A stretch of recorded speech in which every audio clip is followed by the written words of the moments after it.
আজ আলোচনা করব জুলাই মাসের তুলা রাশির জাতক জাতিকাদের কেমন যেতে চলেছে। তুলা রাশির জাতক জাতিকা আপনাদের সাথে এই পুরো জুলাই মাস কেমন যেতে চলেছে, সম্পর্ক নিয়ে কিন্তু একটা বড় টানাপোড়েন চলবে। এই ক্ষেত্রে দাঁড়িয়ে আমি বলবো, আপনি যদি তুলা রাশির জাতক জাতিকা হন, এই সময় মাথা গরম হলে কুল হয়ে যান।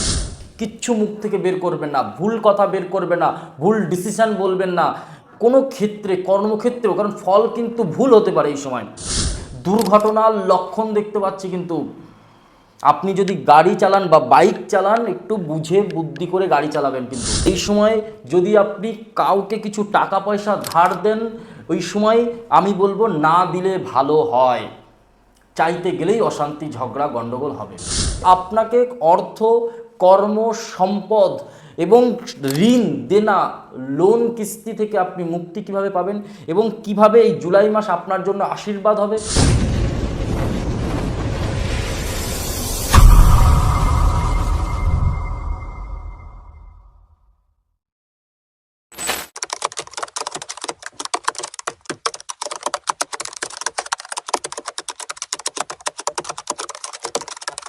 কোন গ্রহ কোথায় অবস্থান করে আছে, তার কি প্রভাব পড়বে, এটা ন্যাচারাল প্রেডিকশন।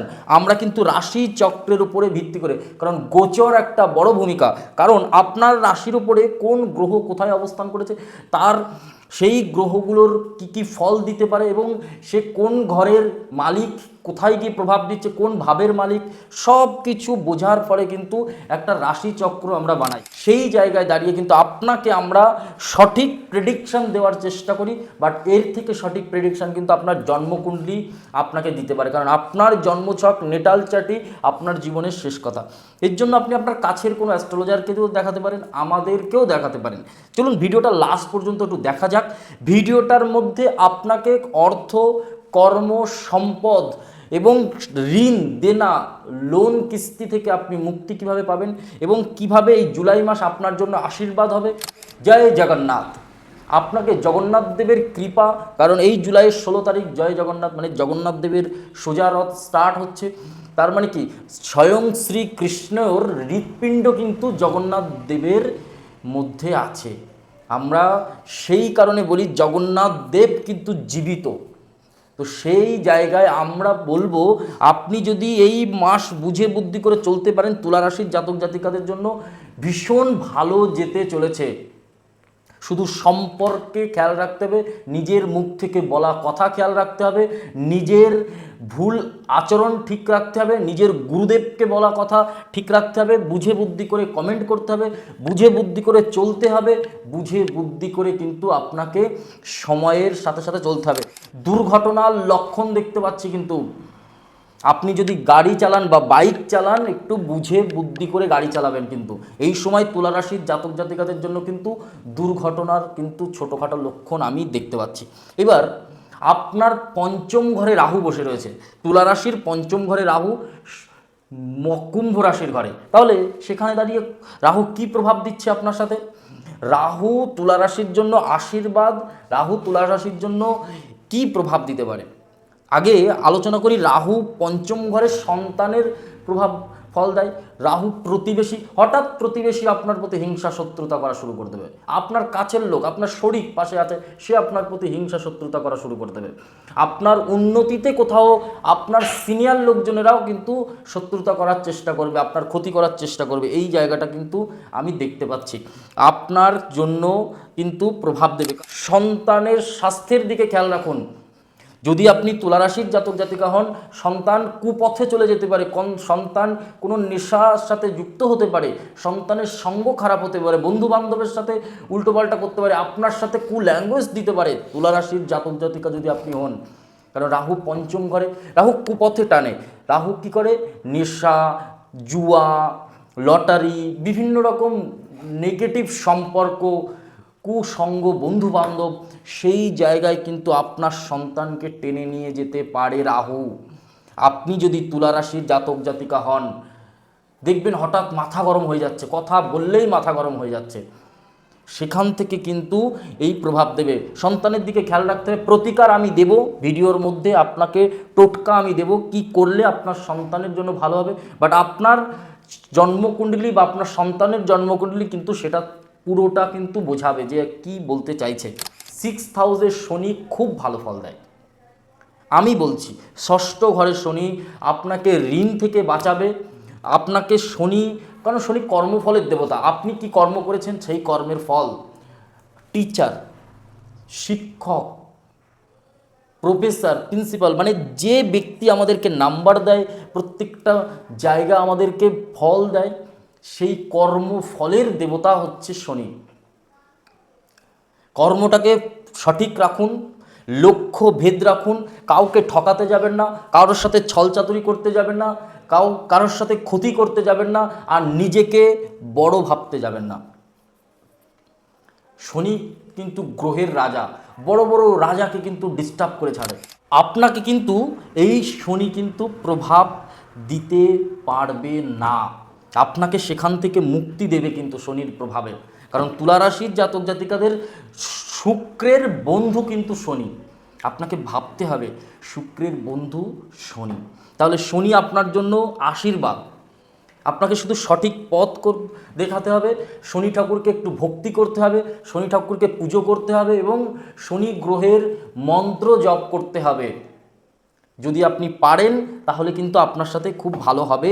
এবং এরপরে বলবো, সপ্তম ঘরের মালিক অষ্টমে গিয়ে বসে আছে, মেষ রাশির মালিক, আপনার দাম্পত্য লাইফের মালিক অষ্টমে। কারণ অষ্টম ঘরে মঙ্গল বহু কষ্টে, জলে আর দুর্ঘটনার ফল দেয়। মানে কি দুর্ঘটনা, মানে কি অ্যাক্সিডেন্ট। আমি প্রথমেই বলেছি অষ্টম ঘরে মঙ্গল থাকলে কি হয়। আপনি যদি আমার কথা বিশ্বাস না করতে চান যে দাদা আপনি তো বলছেন অষ্টম ঘরে মাঙ্গলিক প্রভাব দেয়, সপ্তমপতি অষ্টমে, মানে কি তুলা রাশির সম্পর্ক প্রচুর পরিমাণে এই সময় ভাঙবে, প্রচুর পরিমাণে সম্পর্ক ভাঙবে। ভয় দেখাচ্ছি না স্যার, যেটা বাস্তব সেটা বলছি। অনেক পুরনো সম্পর্ক, অনেক ভালো সম্পর্ক, হঠাৎ আপনাকে ডিপ্রেশন ভোগ করতে হবে, কিছু করার নেই। স্বামী স্ত্রীর সম্পর্ক যদি মাঙ্গলিক থাকে, মঙ্গলের অবস্থান আপনার জন্মকুণ্ডলিতে কোথায় অবস্থান করে বসে আছে, আপনি তুলা রাশির জাতক, আপনাকে বুঝতে হবে। কারণ সপ্তমপতি এবং সেকেন্ড হাউসের প্রতি, মানে আয়ের ঘরের অধিপতি প্লাস সপ্তমপতি, সেই অষ্টমে গিয়ে বসে আছে। আপনি কাজের জায়গায়ও সুখ শান্তি পাবেন না, ইনকাম করেও কিছু, মানে সেই শান্তি কিন্তু আপনাকে ডিস্টার্ব করবে। মঙ্গল একা, ভূমি রিলেটেড সমস্যা তৈরি হতে পারে, কোনো কারণবশত হঠাৎ কোনো ঝুট ঝামেলায় জড়াতে হতে পারে, পুলিশের ঝামেলায় জড়াতে হতে পারে। সেক্ষেত্রে দাঁড়িয়ে অষ্টমের মঙ্গল কিন্তু কড়া ডিপ মাঙ্গলিক, এবং বৃষরাশির ঘরে মঙ্গল একটুও ভালো ফল দিতে চাইবে না। মঙ্গলের তুলা রাশির জন্য মঙ্গল কিন্তু এই সময় 21শে জুন থেকে পুরো জুলাই মাস, আমি বলবো বুঝে গাড়ি চালান, হেলমেট পরে চালান। এই সময় যদি আপনি কাউকে কিছু টাকা পয়সা ধার দেন, ওই সময় আমি বলবো না দিলে ভালো হয়, চাইতে গেলেই অশান্তি, ঝগড়া, গণ্ডগোল হবে। আপনি এই জায়গাগুলো একটু খেয়াল রাখেন। দাম্পত্য লাইফে কোনো না কোনো হঠাৎ কোনো না কোনো উত্থান পতন আপনারা কিন্তু দেখতে পাবো আমরা, মঙ্গল অষ্টমে থাকার ফলে। কারণ সপ্তমপতি অষ্টমে, বুঝতে হবে আপনাকে, মঙ্গল কিন্তু মাঙ্গলিকের প্রভাব দেয়। তো আপনার জন্মকুণ্ডলিতে কি মাঙ্গলিক দোষ আছে? অবশ্যই কমেন্ট করে জানাবেন। কি প্রতিকার আছে আমরা অবশ্যই বলবো। আপনাকে প্রতিদিন, প্রত্যেকটা দিন কিন্তু একটা কাজ করতে হবে, হনুমানজির পুজো করতে হবে। আপনি যদি বোঝেন যে না আমি শুধু শনিবার আর মঙ্গলবার করব, না স্যার, আপনাকে পুরো জুলাই মাস যতদিন মঙ্গল অষ্টমে থাকবে আপনাকে হনুমানজির পুজো করতে হবে। আপনি বাড়ি বসে হনুমানজিকে ভক্তি করুন, হনুমান চল্লিশা হেডফোনে শুনুন, পুরোটা শুনুন। আপনি পাঠ করতে পারছেন না, ইটস ওকে, দিনে 10 বার, 12 বার, 5 বার, 10 বার, যতবার ইচ্ছা কানে হেডফোন লাগিয়ে শুনুন, খুব ভালো হবে। মঙ্গল হচ্ছে সেনাপতি, সেনাপতি গ্রহ, মানে কি যত সেনা আছে তার হেড, তার একটা পাওয়ার থাকে, তেজ, রাগ, জেদ। এই সময় সকালে একটু হাঁটুন, ব্যায়াম করুন, দেখবেন আপনার জন্য কিন্তু ভালো ফল দেবে। স্বাস্থ্যের ক্ষেত্রে আমি বলবো একটু ডিস্টার্ব থাকলেও ওভারঅল ভালো চলবে। একটুখানি জল বেশি করে খেতে হবে। লিভার কিডনিতে একটু সমস্যা দেখতে পাচ্ছি, এই জায়গাটা একটু খেয়াল রাখবেন। ব্যবসায়িক লোকজনের জন্য খুব ভালো, কারণ ব্যবসায়িক লোকজনের জন্য তুলা রাশির দশম ঘরে রবি এবং বৃহস্পতি অবস্থান করছে। বৃহস্পতি তুঙ্গস্থ, ব্যবসা এবং চাকরি দুটোরই যোগ, বিদেশে চাকরির পর্যন্ত যোগ দেখছি, সরকারি চাকরি, আপনার পড়াশুনো যে চাকরির জন্য করছিলেন সেই পড়াশুনোর জায়গা কিন্তু ভালো হবে। আর্থিক উন্নতি আমরা দেখতে পাবো, বৃহস্পতি কর্মক্ষেত্রে সাফল্য, বৈবাহিক সুখ, ইচ্ছাশক্তি আর উন্নতির স্থায়িত্বকরণ করে। রবিও তাই, রবি চাকরি, মান সম্মান, খ্যাতি, প্রতিপত্তি। রবি বৃহস্পতি বুধ নবম ঘরে, সেও ব্যবসা ক্ষেত্রে ভালো ফল দেবে। আর্থিক উন্নতি, সম্পর্কের জায়গা খেয়াল রাখুন, গাড়ি সাবধানে চালান, দাম্পত্য জীবনটাকে কথাবার্তা বুঝে বলুন। শত্রু আপনার জন্য এই সময় চেষ্টা করবে ডিস্টার্ব করার, করতে পারবে না। এই ছিল তুলা রাশির জুলাই মাসের রাশিফল। ভিডিওটা ভালো লাগলে অবশ্যই লাইক, কমেন্ট আর একটু শেয়ার করবেন।